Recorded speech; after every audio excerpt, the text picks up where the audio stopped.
Something truly remarkable just happened on the global stage, and the war machine is in absolute panic mode. Vladimir Putin, the man they've been telling you is Hitler reincarnated, just extended an olive branch to President Trump. Not in a week, not after careful diplomatic maneuvering, but today, within hours of the inauguration. Now, why would he do that? And more importantly, why are the same people who've been screaming about world peace suddenly looking very, very nervous? Well, the answer explains everything about the last 3 years of foreign policy, and they don't want you to understand it. So let's get into what's really happening. And while they're talking about global survival, let's talk about something closer to home. Talk about your food supply. You know what's fascinating? The same people pushing endless war don't want you thinking about our bee population crisis. But Patriot Bee Best understands that without bees, our food supply collapses. And that is why they are leading the charge to save American bees. For less than 17 cents a day, you can join the fight to protect our food independence. Visit patriotbeebest.com and use code NEXTNEWS for 25% off of your subscription. That's patriotbeebest.com. Check them out. Okay, so Donald Trump, he is now officially the president of the United States, and the international community is on notice. Vladimir Putin just congratulating Donald Trump. We ran this through a translator, so you might notice that the mouth doesn't really line up with the words, but we did this so you could actually hear what Vladimir Putin is saying, extending a public congratulation. The new U.S. president and his team are eager to re-establish direct communications with Russia, which were severed by the previous administration. Wow. Not by us. We are also attentive to his remarks about doing everything necessary to prevent a third world war. Certainly, we welcome this attitude and congratulate the elected President of the United States on taking office. I emphasize, we have never refused dialogue, always ready to maintain a steady, cooperative relationship with any American administration. I've said this many times before. We assume that the dialogue will be built on an equal and mutually respectful basis, considering the significant role our countries play on several key global issues, including strengthening strategic stability and security. We are also open to dialogue with the new US administration on the Ukrainian conflict. Wow. The most important thing here is to eliminate the root causes of the crisis, which we have talked about many times. That's the main thing. As for resolving the situation itself, I want to emphasize, its goal should not be a short truce, but not some pause for regrouping forces and rearming to continue the conflict later. But a long-term peace based on respecting the legitimate interests of all people, all nations living in this region. We, of course, will fight for Russia's interests, for the interests of the Russian people. This is, in fact, the goal and meaning of conducting the special military operation. A long-lasting peace is on the table finally. Putin congratulating Trump on assuming office, wants to talk long-term peace in Ukraine. 16 hours ago, both Trump and Putin confirmed their willingness to meet immediately after Trump's inauguration. Trump wants to end the Ukraine war and the financial drain this war causes. He also wants to stop World War III, something that would ruin Europe, ruin all of us. Detector Media. The global redistribution begins. Propagandist telegram channels on Trump's territorial claims. In the early days of 2025, Russian propaganda telegram channels speculated that with Donald Trump coming back to power, the United States would seize its support for Ukraine. They lauded Trump for his ideas of annexing territories from other countries, portraying this as a justification for Russia's occupation of Crimea. On January 7th, newly elected president of the United States, Donald Trump held a press conference where, according to the Associated Press, he stated he would not rule out the use of force to gain control over Greenland and Panama Canal. So we've got that from Detector Media. And, we've been talking about this Ukraine thing for a long time. And back in September, Tucker Carlson and Don Jr. had a very good discussion about it. It was very revealing. Oh, and by the way, Trump never mentioned Ukraine in his inaugural speech. Zelensky, not too happy. But let's listen. Let's take a throwback for a second before we go further into the international implications about the Trump taking power now. Well, can I ask you a question? So you do travel and speak to audiences more than anybody, more than anybody actually that I'm aware of. Okay, so obviously that's Tucker Carlson, but this conversation is really about priorities and America first. What priority truly does continually funding Ukraine do for the United States? Nothing. We have said it time and time again that Ukraine is really just a laundering machine for the military-industrial complex, and all that money comes from the U.S., goes back out to Ukraine, and comes back to the military-industrial complex, and of course the lobbyists who then lobby the the establishment and the Democrats and pad their wallets, even the Republicans. You always have. In Washington, where I spent my whole life until recently, I don't think there are 4 Republicans in the House who've asked the questions about Ukraine than you have. Do you ever meet an audience that is like, no, we really need to keep going funding this war in Ukraine? So I do this in a lot of the speeches. I'll do it right here because I haven't done it in a while. And I've had 2 responses. And so let's say over the last year, I've spoken to 50, 60,000 people probably, right? Opening up for DJT, a rally, a group of 300 people here, that may be 10,000, 5,000. This is 10,000, whatever it is.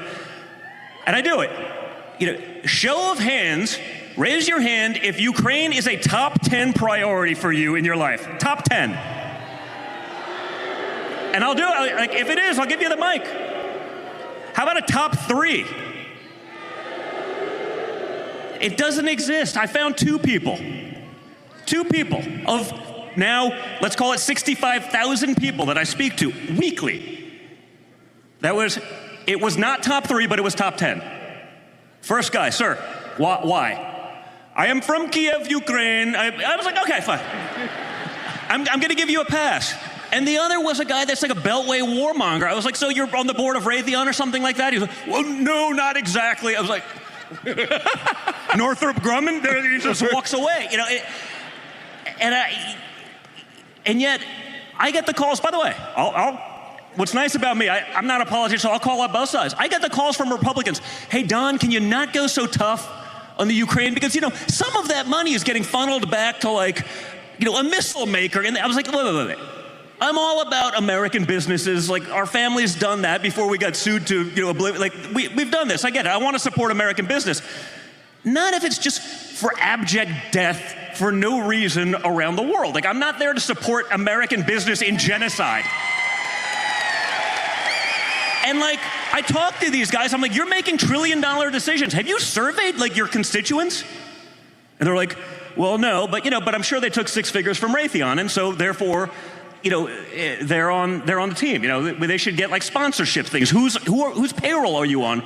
Because it's shocking to me that a guy like me, who grew up on the 70th floor of Trump Tower in Manhattan, again, I don't forget that. I don't pretend it didn't happen. I'm very self-aware that way. But it's how do I know this and you don't? You live there. Exactly. You live amongst these people. You literally chose to represent your district.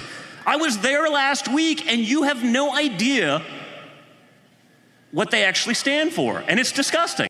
Okay. It is disgusting. And finally, the money laundering through Ukraine is about to come to an end. President Trump pledging to quickly end the Ukraine war. World War III. I will end the war in Ukraine. I will stop the chaos in the Middle East, and I will prevent World War III from happening. And you have no idea how close we are. Oh, man. Thank God he is in power. Here we have a clip. This is back. Remember that CNN town hall with Caitlin Collins? Unfiltered boss. The 24-hour clock has started, and President Donald Trump is going to end the Ukraine war. Now, of course, this person is mocking Trump, But Putin has already come forward and said, let's start the conversation. I want everybody to stop dying. They're dying. Russians and Ukrainians. I want them to stop dying.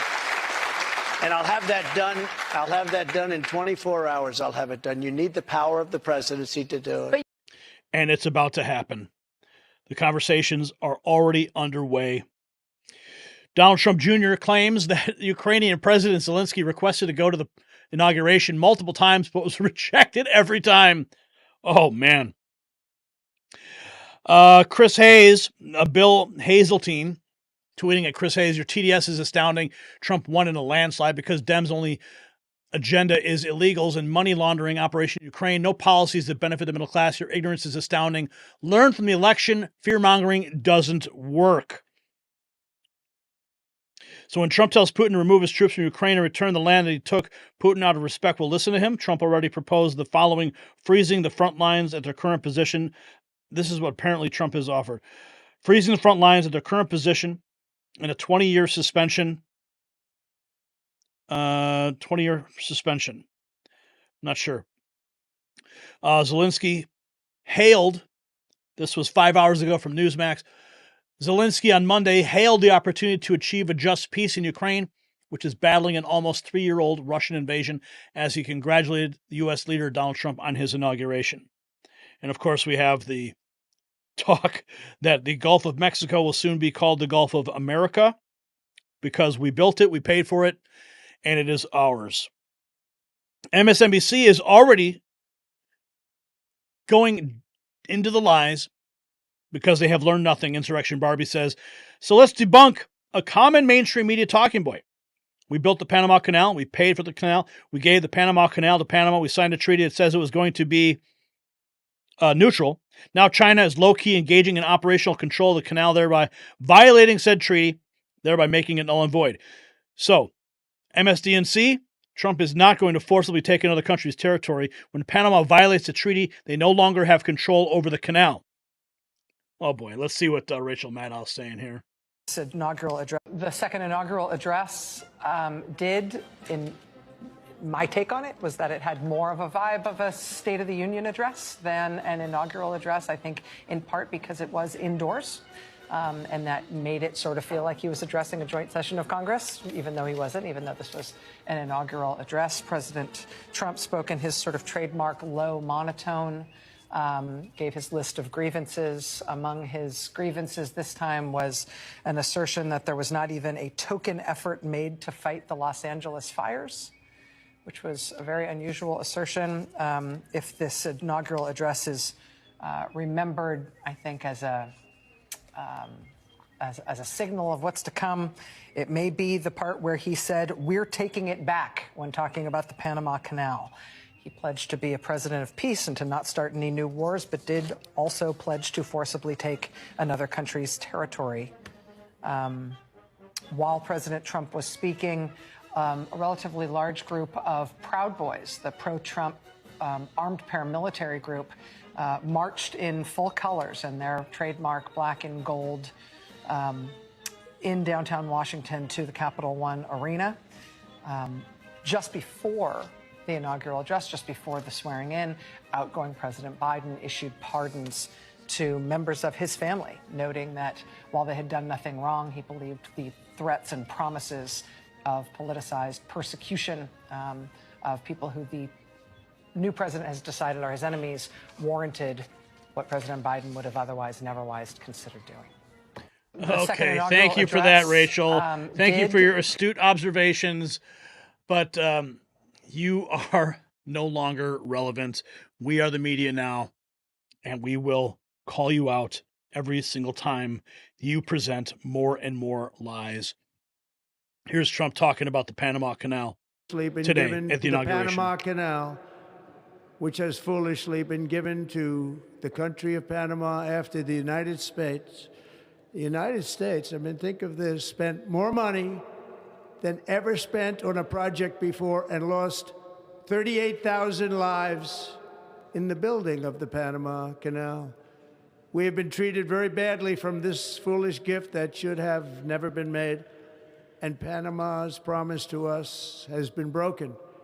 The purpose of our deal and the spirit of our treaty has been totally violated. American ships are being severely overcharged and not treated fairly in any way, shape, or form, and that includes the United States Navy. And above all, China is operating the Panama Canal, and we didn't give it to China, we gave it to Panama, and we're taking it back.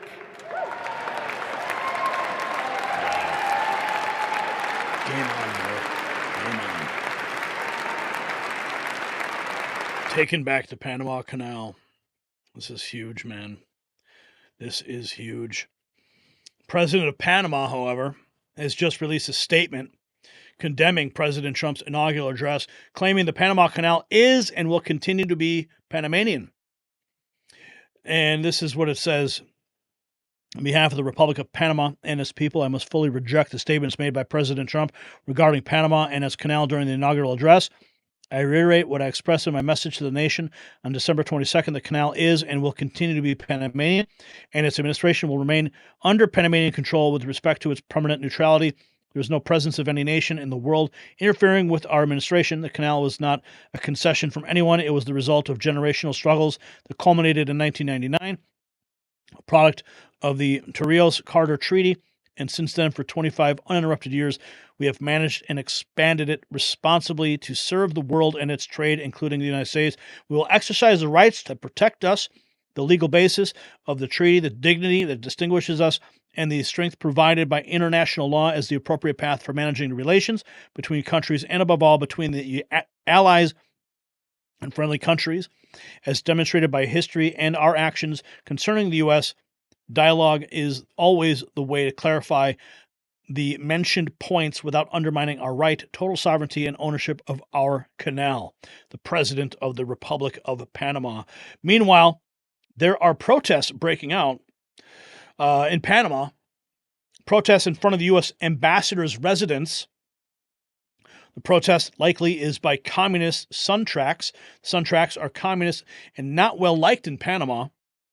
Suntracks flies their flags in front of new Chinese construction site by the Panama Canal. Oh, Chinese construction site. What do you know?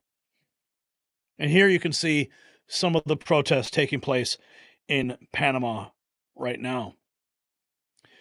So this is all just starting to happen, and it's only the first half day of this new administration, friends. So here we are on his first day in office, half day. President Trump has already done what 3 years of Biden administration saber rattling couldn't. He opened a direct line to peace talks with Russia. Putin's offering to negotiate. The Ukraine conflict could end. Europe might avoid World War III.